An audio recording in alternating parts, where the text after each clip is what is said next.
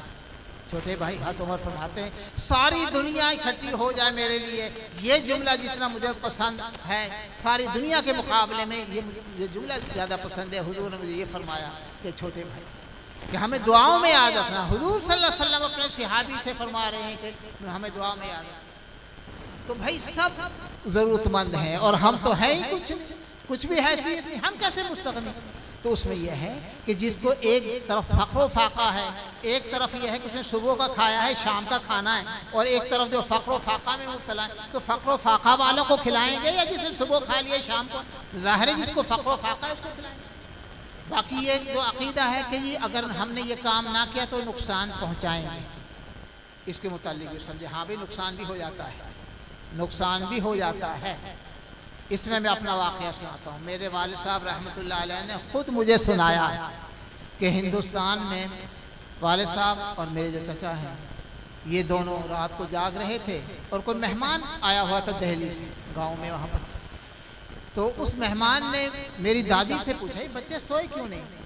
کہ فلاں جو فقیر ہے، کوئی فقیر تھا مسلمان ہی، وہ پتہ نہیں کس بزرگ کے نام کی وہ جو ہے نیاز وہ لگایا کرتا تھا، وہ درود پڑھتا ختم لگانا جس کو کہتے ہیں، وہ جو ہے آیا نہیں، یہ ہماری باری آئے گی تو پھر وہ لگائے گا پھر یہ کھائیں گے۔ بچے بیدار بھی ہیں، بھوک سے بھی مر رہے ہیں، وہ پتہ نہیں کتنے گھروں کے بعد تب آپ کی باری آئے گی، ان کو کھلاؤ، اس کے لیے الگ رکھ لو۔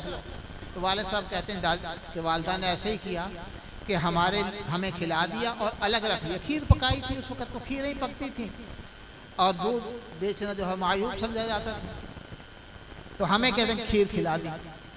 اب جو ہے وہ آیا اور اس نے اپنا جو درود پڑھنا تھا پڑھا، یہ تو مجھے یاد نہیں رہا کہ وہ کس بزرگ کے نام تھا۔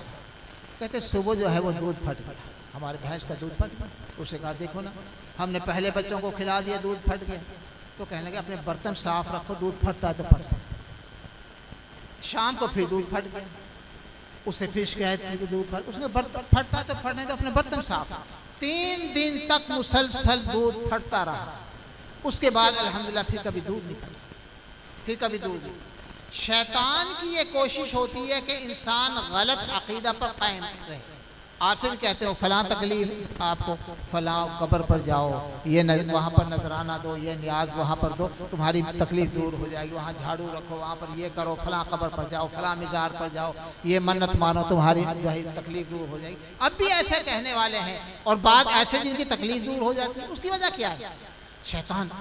جیسے کہ حضرت عبداللہ ابن مسعود رضی اللہ تعالیٰ عنہ سے روایت ہے کہ انہوں نے اپنی بیوی کے گلے میں کچھ دیکھا، کوئی تعویذ یا کیا اس نے باندھ رکھا تھا۔ پوچھے یہ کہاں سے؟ کہ فلاں سے میں نے بنوایا ہے، میری آنکھ میں تکلیف، اللہ کی بندی۔ شیطان انسان کو مس کرتا ہے، انسان تکلیف میں مبتلا ہو جاتا ہے، پھر شیطان وسوسہ ڈالتا ہے یا کسی اور کے ذریعے سے کہلواتا ہے کہ فلاں سے یہ کام کرواؤ، فلاں سے علاج کرواؤ، فلاں غلط کام کرو۔ انسان وہ کرتا ہے، شیطان نے جو مس کیا ہوتا ہے شیطان پیچھے ہٹ جاتا ہے، وہ تندرست ہو جاتا ہے، لو جی میں تندرست ہو گیا۔ تو اس میں کوئی بھی دکھ تکلیف پریشانی ہو اللہ کی طرف رجوع ہو۔ اور یہاں پر جو ہے کہ میں نے جیسے پہلے ذکر کیا کہ پیر اللہ والے جو ہوتے ہیں کسی کو نقصان نہیں پہنچاتے، کسی کے نقصان پر تو ان کا دل دکھتا ہے، تکلیف ہوتی ہے۔ یہ نہیں کہ ان کے نام کی اگر نظر و نیاز نہ دی تو وہ ہمیں تکلیف پہنچائیں گے، ہماری بھینسوں کے تھنوں میں خون آنا شروع ہو جائے گا۔ یہ عقیدہ غلط ہے، یہ سوچ غلط ہے، اس کی کوئی بنیاد نہیں ہے، یہ عقیدہ جو ہے دل سے نکال دینا چاہیے۔ باقی یہ ہے کہ ایک نظر و نیاز ہم اس مہینے میں دیتے ہیں۔ وہ نظر و نیاز کیا کہ آج کیا تاریخ ہے؟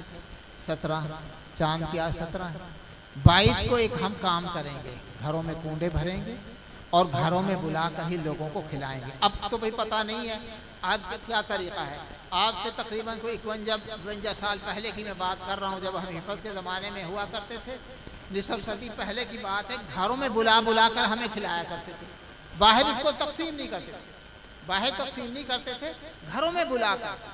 آخر اس کی وجہ کیا ہے؟ محرموں میں تو جو کچھ بھی سبیل ہے کوئی چیز تقسیم کر رہے ہیں وہ تو سب میں تقسیم کر رہے ہیں، لیکن یہاں پر جو گھر میں بلا کر کھلا رہے ہیں خفیہ جیسے کھلانا ہوتا ہے، اس کو جو ہے باہر ظاہر کیوں نہیں کر رہے، تقسیم کیوں نہیں کر رہے، پڑوسیوں کیوں نہیں پہنچا رہے؟ اس وقت تو ایسا ہی تھا کہ گھروں میں نہیں پہنچایا کرتے تھے، اب بھئی ماڈرن زمانہ شاید کوئی ایسا طریقہ بھی چل نکلا۔ اس کی اصل وجہ یہ ہے کہ اور یہ کنڈوں کا سلسلہ کب سے شروع ہوا؟ یہ کنڈوں کا سلسلہ 1906 میں شروع ہوا، یہ رامپور یو پی میں وہاں سے شروع ہوا، امیر مینائی لکھنوی ان کے خاندان سے شروع ہوا۔ سب سے پہلے شروع کرنے والا یہ نواب حامد علی خان امیر رامپور والی رامپور، اس نے یہ شروع کیا، یہ مذہباً شیعہ کہ حضرت جعفر صادق رحمۃ اللہ علیہ ان کے نام کے یہ کنڈے بھرے جاتے ہیں۔ اب سوچنا یہ ہے کہ حضرت جعفر صادق رحمۃ اللہ علیہ ایک اس کے بڑے فضائل ہیں کہ فلاں لکڑہارا تھا اس نے کنڈے بھرے مالدار ہو گیا، فلاں نے بھرے مالدار ہو گیا، یہ ہو گیا۔ اس کی حقیقت کیا ہے؟ آیا اس دن حضرت جعفر صادق رحمۃ اللہ علیہ پیدا ہوئے یا ان کی وفات ہے؟ جبکہ ہم دیکھتے ہیں کہ اس دن نہ ان کی پیدائش ہے نہ ان کی وفات ہے۔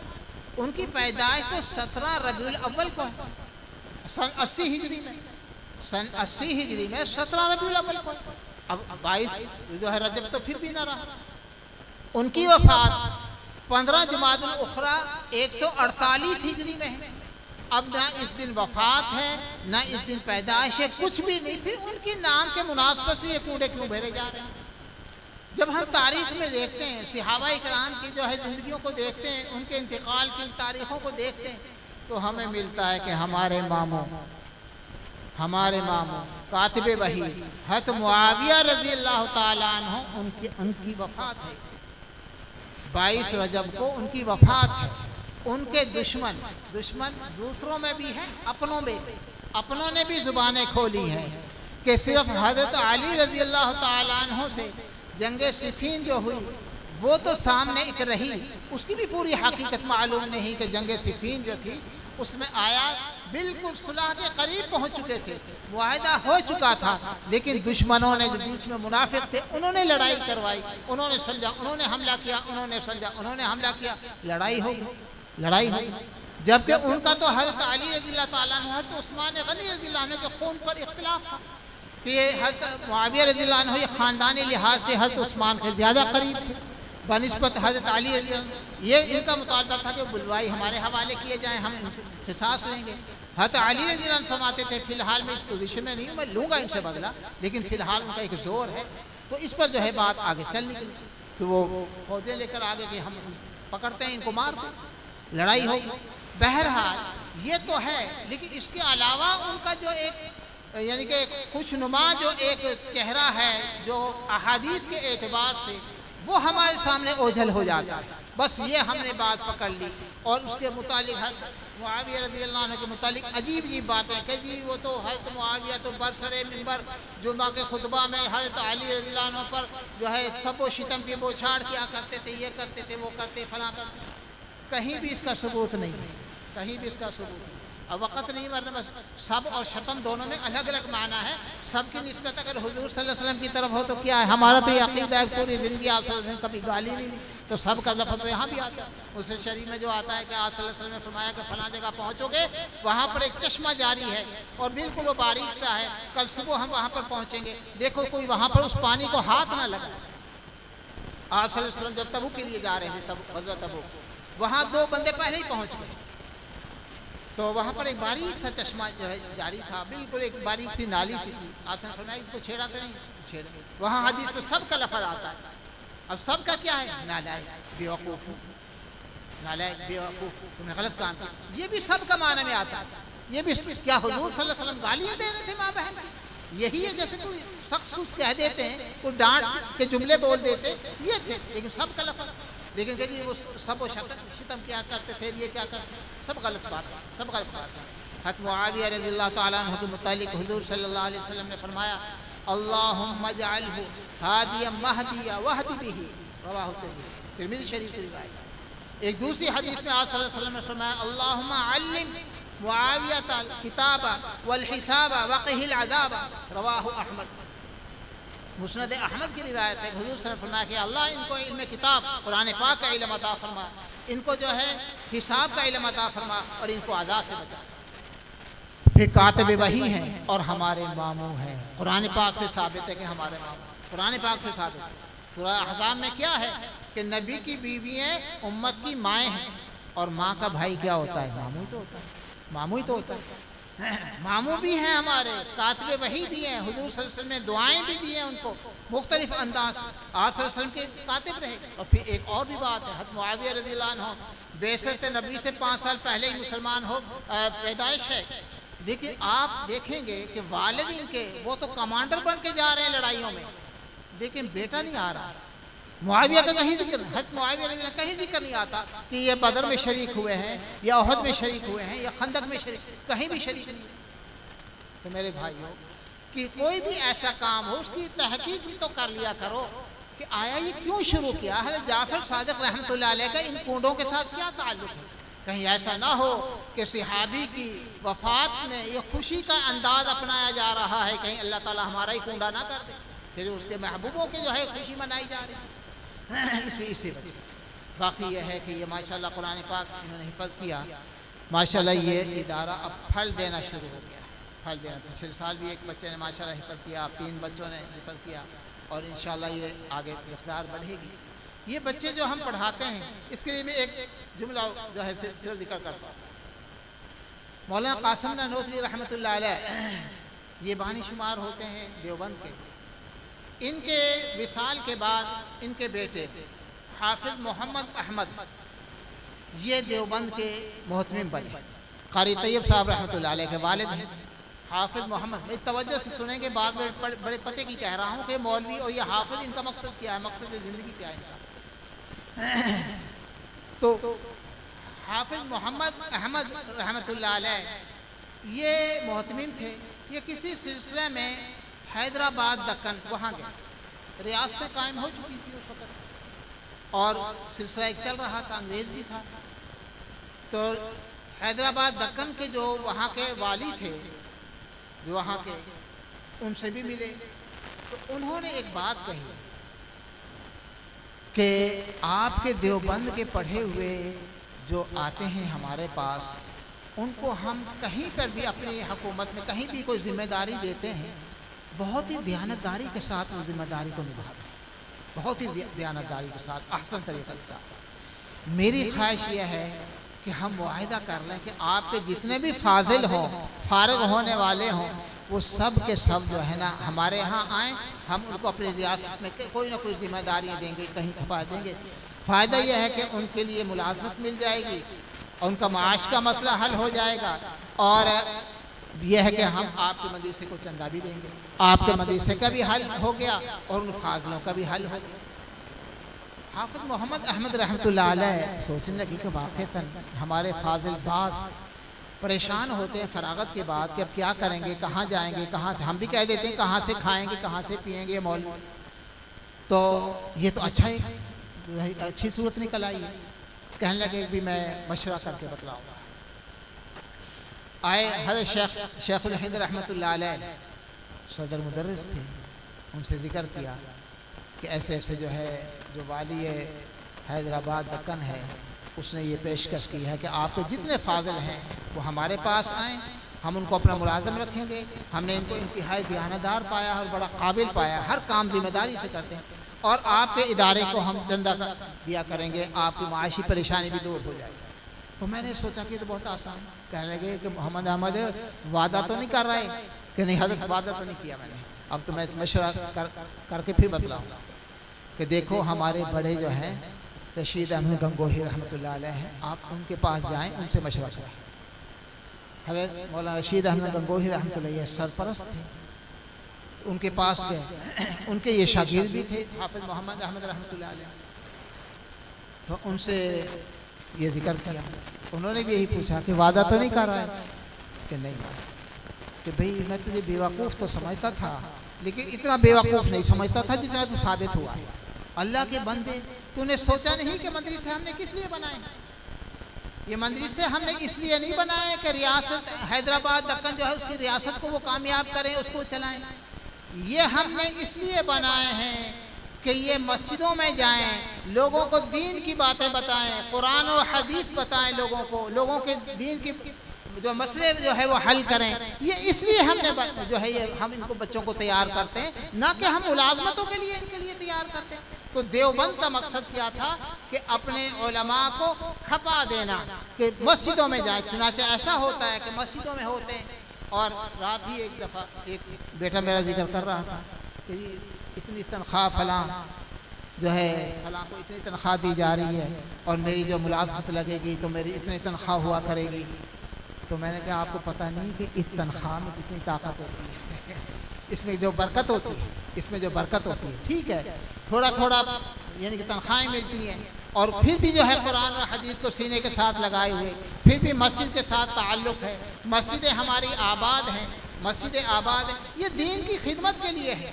آج یہ بچے پڑھ رہے ہیں، کل جو ہے ان سے آگے بچے استاد بنیں گے، ان سے آگے بچے پڑھیں گے، سلسلہ چلے گا، ہماری آخر سنورے گی۔ جنہوں نے مسجد مدرسہ وقف کیا ان کی آخر سنبھلے گی، اور جو معاون ہے کسی بھی نوعیت میں، حتیٰ کہ مالی تعاون نہیں کیا کسی نے ادارے کا، اتنا بچوں کی حوصلہ افزائی کی شاباش بھی، ہمت کے ساتھ لگے رہو، اس پر بھی ان کو اجر ملے گا، ان کے پڑھنے میں اس کا بھی دخل ہوگا۔ حضرت مولانا ارشاد احمد صاحب رحمۃ اللہ علیہ میرے استاد بھی تھے، میرے شیخ بھی تھے، وہ فرمایا کرتے تھے، ایک جگہ فرما رہے تھے کہ میں نے جو ایک لقمہ کھایا مدرسے میں، ایک وقت کا جو کھانا کھایا، جس شخص نے وہ کھانا کھلایا اس کے لیے ایک وقت کا کھانا کوئی بوجھ نہیں تھا، لیکن اس سے میرے اندر جو توانائی پیدا ہوئی، میں نے سبق پڑھا، سبق یاد کیا، اور اس کے بعد جو نمازیں پڑھی وہ تو الگ، جب سبق پڑھا اور تکرار کیا، پھر میں نے پڑھانا شروع کیا، آگے جو سلسلہ چل نکلا، آگے شاگردوں کے شاگردوں کا سلسلہ چل نکلا۔ اب وہ ایک وقت کا جو کھانا کھلایا تھا اس شخص کو مسلسل اجر پہنچ رہا۔ یہ صدقہ جاریہ ہے بھائی، یہ صدقہ جاریہ ہے۔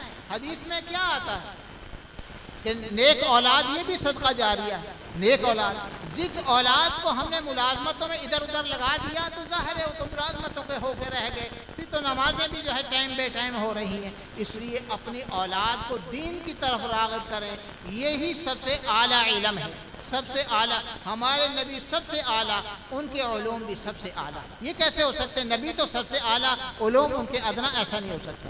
حفاظت کے بچے ہوں، دوسرے ہوں، علماء ہوں، میں ان سے کہا کرتا ہوں اپنی قدر خود کرو، اپنی قدر خود کرو۔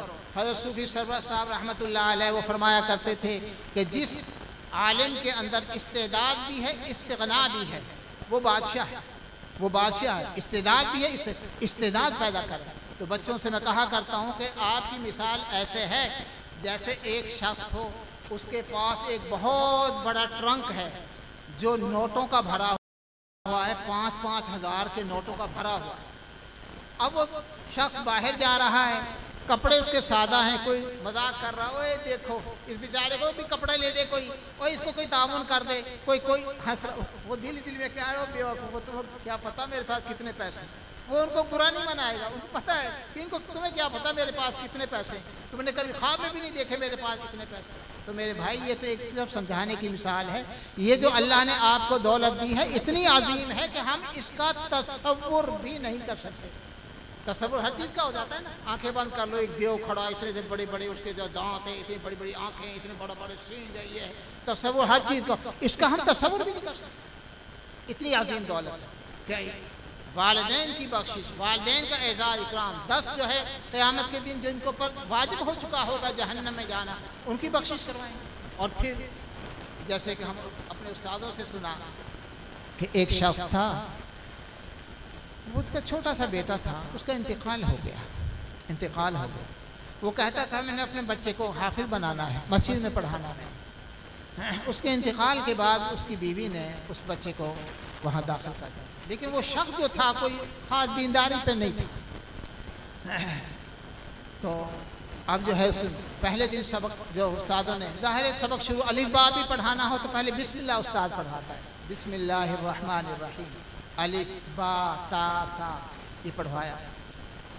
اب جو ہے رات کو اس کی بیوی کو اپنا خامد نظر آیا، خواب میں پوچھا کہ تیری کیا حالت ہے؟ تیری انتقال کے بعد تو کبھی ملاقات ہی نہیں ہوئی، تیری کیا حالت؟ کہنے لگا اس دن سے میں عذاب میں مبتلا ہوں، اس دن سے عذاب میں مبتلا ہوں، آج میں عذاب سے بچا ہوں، آج کے دن عذاب سے بچا ہوں کہ اللہ نے فرمایا کہ اس کا بیٹا معصوم بچہ دنیا میں کہہ رہا ہے وہ رحمان ہے، رحیم ہے، رحم کرنے والا ہے، بہت مہربان ہے، اور میں اس کے باپ کو عذاب دوں؟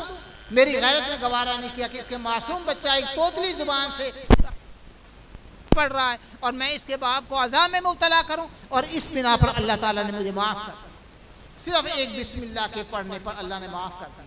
اور آگے جتنے یہ بچے پڑھیں گے اور دین کا کوئی بھی کام کسی نوعیت سے، میرے بھائیوں یہاں پر علماء بھی ہیں، طلباء بھی ہیں، شاگرد بھی ہیں، دوسرے ساتھی بھی ہیں، ہم اپنی قدر خود کریں، دین سے وابستہ رکھو۔ دنیا اللہ تعالیٰ قسمت کی دے دیں گے، وہ تو ہر حال میں ملے گی، لیکن یہ عظیم جو ہمارے پاس دولت ہے اس کی ناقدری نہ کریں، اس کی ناقدری نہ کریں۔ اللہ تعالیٰ مجھے بھی عمل کی توفیق عطا فرمائے، آپ کو بھی، ہمیں اپنے اولاد کو بھی دین پڑھنے پڑھانے کی توفیق عطا فرمائے، اس مدرسے کو اللہ تعالیٰ آباد فرمائے، اور جو حضرات جس نوعیت سے بھی اس کا تعاون کر رہے ہیں اللہ تعالیٰ ان کو بہترین اپنے شان کے مطابق جزائے خیر عطا فرمائے۔ ان بچوں کو اللہ تعالیٰ اپنی بارگاہ میں قبول فرمائے۔ وآخر دعوانا الحمدللہ رب العالمین۔